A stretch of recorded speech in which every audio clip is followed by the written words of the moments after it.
In 1922, after a fairly undistinguished time academically at Harrow School, Cecil goes up to St John's, Cambridge. And by his own admission, not an awful lot of studying gets done there. Instead, he immerses himself in the extraordinary and fertile world of undergraduate theatre. And it's here that he's first able to give free rein to his creative urges by designing sets, by designing costumes, and by acting in plays. He's able to turn the spotlight on himself, which is really what he absolutely loves. And one isn't being pejorative saying that. Cecil says this in his diaries. It's really all about me and how wonderful and how exciting my life can become.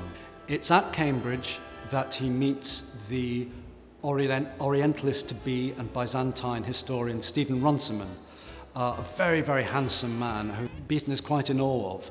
And Stephen, holding a tulip, which you'll see in our exhibition, is the very first formal subject that comes before Cecil's camera that isn't a member of his immediate family. Also at Cambridge in 1924, that on spec, he sends a photograph of his friend George Rylands as the Duchess of Malfi to Vogue magazine, and lo and behold, he can't quite believe his luck, but it appears in the April issue of Vogue in 1924, the first time that the byline Cecil Beaton is underneath a photograph there.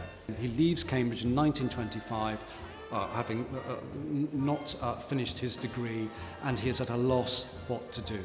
So he wanders around, not knowing really what to do, and he bumps into an old school friend, and he bemoans to his school friend. He says, what on earth is going to become of me? What shall I do? And the school friend says, well, I wouldn't really worry about doing anything.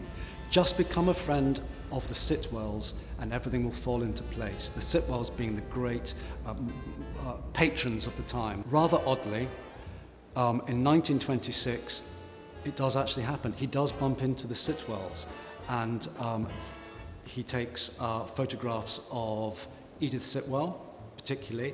He turns her into this wonderful sort of historical figure, which is exactly how she wants to be memorialized. And she's absolutely thrilled with the photographs that Cecil takes of her, and she then opens doors for him that he could not believe would ever have been opened for him in the ordinary course of events.